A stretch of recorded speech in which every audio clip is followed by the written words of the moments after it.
అదే RTV app వార్తల్ని క్షణాల్లో చదివే అవకాశం ఉంటుంది. ఒక న్యూస్ పేపర్, ఒక టెలివిజన్ ఛానల్ మీ చేతుల్లో ఎప్పుడూ ఉంటాయి. నమస్తే. తెలంగాణ రాష్ట్రంలో 17 పార్లమెంట్ నియోజకవర్గాలకు మే 13న ఎలక్షన్స్ అయితే జరగనున్నటువంటి పరిస్థితి. ఇక ఇప్పటికీ 14 నియోజకవర్గాలకు మాత్రమే అభ్యర్థులను ప్రకటించడం జరిగింది. మిగిలినటువంటి 3 నియోజకవర్గాల విషయంలో ఇంకా మల్లగులలు అయితే పడుతున్నటువంటి పరిస్థితి. ఇంకా 2 రోజులు మాత్రమే నామినేషన్స్కు గడువు అయితే ఉంది. ముఖ్యంగా ఖమ్మం, కరీంనగర్, హైదరాబాద్ నియోజకవర్గాలకు సంబంధించినటువంటి అభ్యర్థులను అయితే ఇప్పటికి ప్రకటించలేదు. ఖమ్మం టికెట్ ఆశిస్తున్నటువంటి వి హనుమంతరావు మనతో పాటుగా ఉన్నారు. సార్ నమస్తే.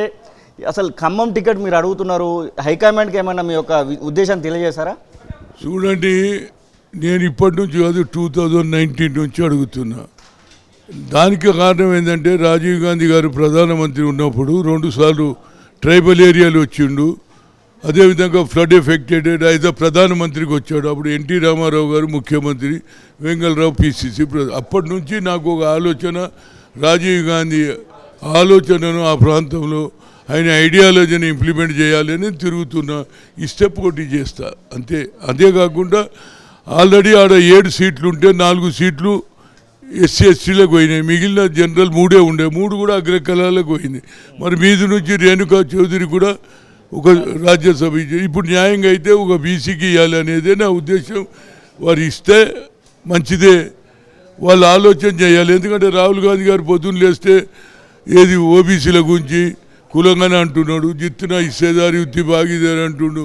We come to the power 50% ceiling కూడా ఎత్తేస్తా అంటున్నాడు.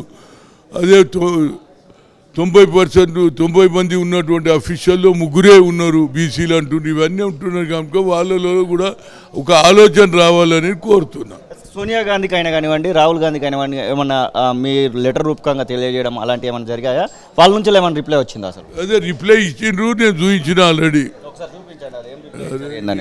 ఏం అడుగుతుంది? నువ్వు ఆడ తిరుగుతున్నావు, నీ లెటర్ చదివినా నువ్వు ఖమ్మం అడుగుతున్నావు అని రాసింది. అంతకంటే ఏం చేస్తుందామే? ఇదే లెటరు చూసుకో. ఖమ్మంకు సంబంధించినటువంటి అంశం కూడా ఉన్నట్టుంది కదా. Thank you for your letter of 6th April 2024 and taken note of various issues raised therein and also noted your request for Khammam Lok Sabha అని అన్నారు. ఇది స్వయంగా అధినేత్రి సోనియా గాంధీ నుంచి వచ్చినటువంటి లెటర్. మరి ఇప్పటికైనా ఇంకా 2 రోజులు మాత్రమే నామినేషన్స్ గడువు అయితే ఉంది. ఖమ్మం టికెట్ ఇంకా అలర్ట్ అయితే కాలేదు ఎవరికి. మనిషి ఆశాజీవి, వస్తుందని నమ్ముకుంది. ఇవ్వకుండా నేను పార్టీ పెట్టిపోను కదనే, పార్టీలనే ఉంటా కదా. కానీ ఏమవుతుందంటే అక్కడ జనంలో ఉన్నటువంటి బీసీలు, అరే మేము ఇంత జనాభా ఉన్నా మాకు ఏ ప్రాతినిధ్యం లేదనే బాధ ఉంటుంది అనేది చెప్పగలుగుతుంది అంతే. మోత్కుపల్లి నరసింహులు కూడా ఒక దీక్ష అనేది చేయడం జరిగింది. ఇప్పుడు అనారోగ్యంతో ఒక ఆసుపత్రిలో కూడా చికిత్స పొందుతున్నటువంటి పరిస్థితి. ఎస్సీలలో మాదిగలకు అన్యాయం జరిగిందని వారు చెప్తున్నారు. మీరు కూడా వారికి సంఘీభావం తెలిపినటువంటి సందర్భం కనబడతా ఉంది.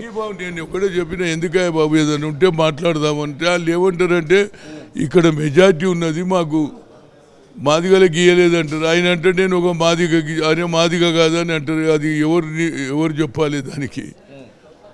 ఆల్రెడీ ఇచ్చిండ్రు 3 సీట్లలో ఒకటి ఇచ్చినామంటున్నారు.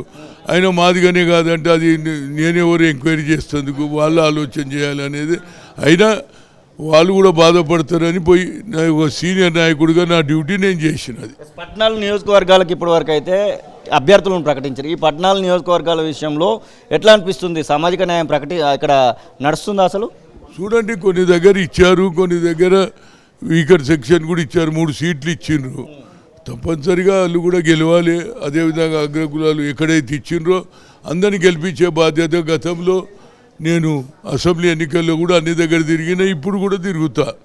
ఏది నా ఉద్దేశంలో, ఎందుకంటే పార్టీ ముఖ్యం. పార్టీ ఉంటేనే నా గుర్తింపు, పార్టీ వల్లనే నేను పైకి వచ్చిన కనుక నాది ఎప్పటికప్పుడు ఎక్కడ కొంత అన్యాయం జరిగితే దాన్ని హైకమాండ్ దృష్టి తీసుకోవరికే నా డ్యూటీ, అంతవరకు. వేరే పార్టీ నుంచి వచ్చినటువంటి వాళ్ళకు టికెట్లు ఇవ్వాల్సినటువంటి అవసరం కాంగ్రెస్ పార్టీకి ఏంది అని మీ పార్టీ కార్యకర్తల నుంచి వస్తున్నటువంటి ప్రశ్న.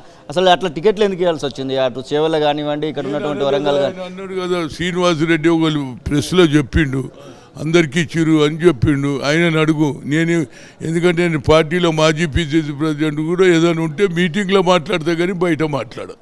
ఖమ్మం సీటు అనౌన్స్ చేస్తే ఇంక 20 రోజులు మాత్రమే సమయం ఉంది. ప్రచారం చేయగలుగుతారా మరి మొత్తం?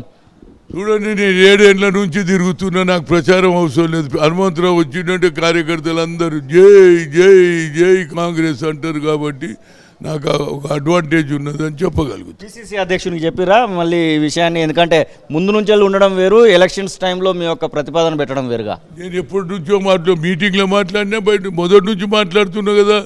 రాజ్యసభ అడగలేదు కదా.